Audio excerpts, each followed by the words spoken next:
the Mali Empire. The very name conjures up images of immeasurable riches and power. This West African empire, flourishing between the 13th and 16th centuries, was not only vast, it was legendary. At the heart of its prosperity, gold. Mali was located on some of the richest gold mines in the world, a fact that did not escape the notice of the rest of the world. This gold, traded across the Sahara and beyond, built cities, financed armies, and propelled Mali to the forefront of the world stage. But Mali was more than just a land of material wealth. It was a place of vibrant culture, complex trade networks, and impressive scholarship. Its cities, like the famed Timbuktu, became centers of learning, attracting scholars and students from all over the Islamic world. This was a time when Europe was emerging from the Middle Ages.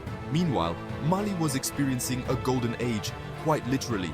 The story of Mali is a powerful reminder that the history of Africa is far richer and more nuanced than it is often presented.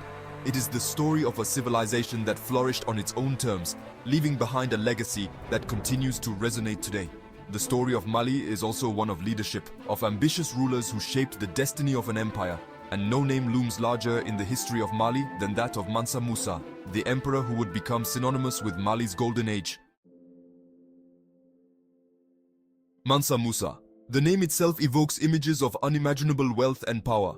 He was the 10th Mansa, or emperor of the Mali Empire, and his reign from 1312 to 1337 marked the peak of Mali's power and influence. Tales of his riches spread far and wide, carried by traders and travelers across deserts and seas, reaching even the courts of Europe and the Middle East. His fortune was legendary. Some stories speak of his caravans, stretching for miles laden with gold and other treasures.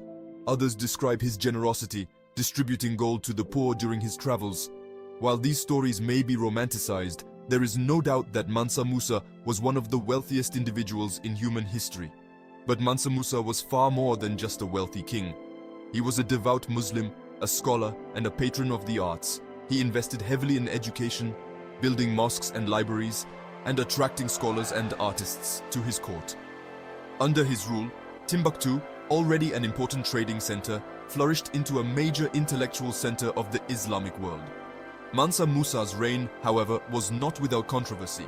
His immense wealth and power rested on the backs of others, and some argue that his expansionist policies led to conflict and suffering.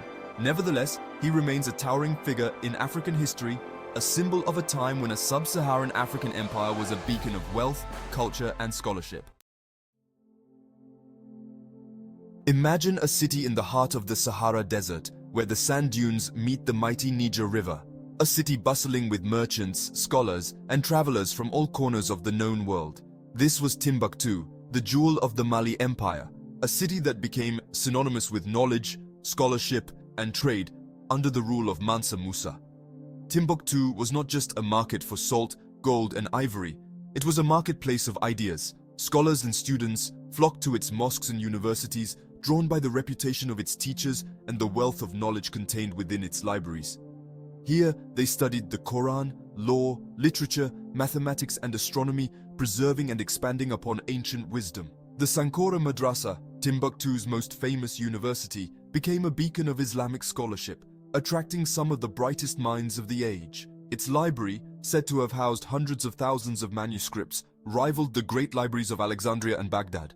These manuscripts, some dating back centuries, covered a wide range of subjects, from medicine and mathematics to astronomy and poetry. The intellectual vibrancy of Timbuktu was a testament to the vision and patronage of Mansa Musa. He understood that true wealth lay not just in gold, but in knowledge as well. Under his rule, Timbuktu became a shining example of African intellectual achievement, a legacy that continues to inspire today. Section 4. Gold and salt, the pillars of an empire. The story of Mali's rise is inextricably linked to two precious commodities, gold and salt. These seemingly simple substances formed the bedrock of Mali's economy, fueling its growth, shaping its trade networks, and attracting the attention of distant empires. Gold, of course, needs no introduction.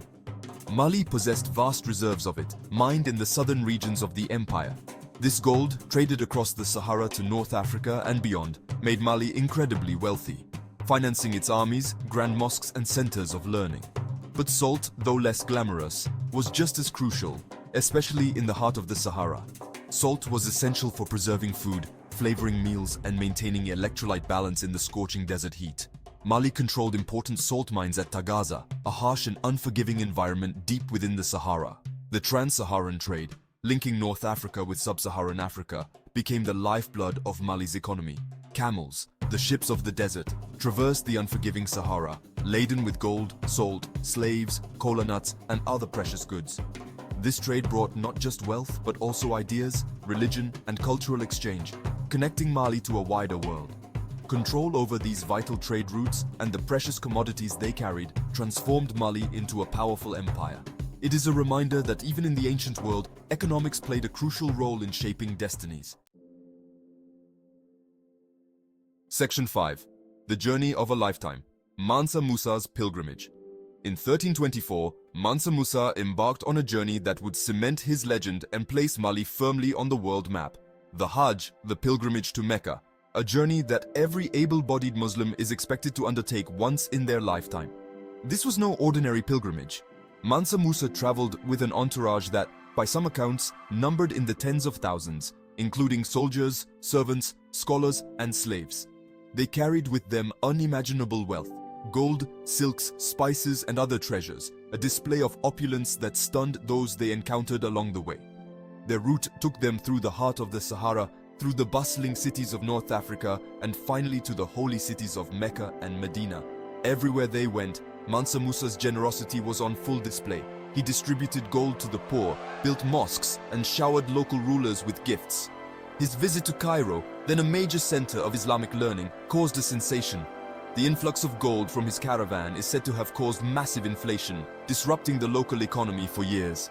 His pilgrimage, while a testament to his piety, was also a strategic display of Mali's wealth and power, announcing its presence to the rest of the Islamic world. Mansa Musa's journey became the stuff of legend. Tales of his wealth and generosity spread far and wide, reaching European courts and forever changing how the world perceived the Mali Empire. Section 6. A just ruler or a ruthless conqueror. Mansa Musa's reign, like that of many powerful rulers, was not without its controversies. While he is often celebrated for his piety, his patronage of the arts, and his role in transforming Mali into an intellectual powerhouse, some historians argue that this golden legacy masks a darker side. Mansa Musa was, first and foremost, an emperor, and expanding the frontiers of his empire was a primary objective. He waged wars of conquest, subjugating neighboring kingdoms and tribes, expanding Mali's territory and its control over vital trade routes. These conquests, while ensuring Mali's dominance, undoubtedly brought suffering and displacement to those who found themselves on the losing side. Furthermore, Mansa Musa's legendary wealth rested on the backs of others.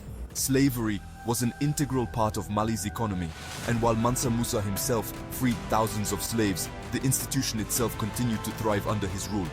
His ostentatious displays of wealth, particularly during his pilgrimage to Mecca, have also drawn criticism.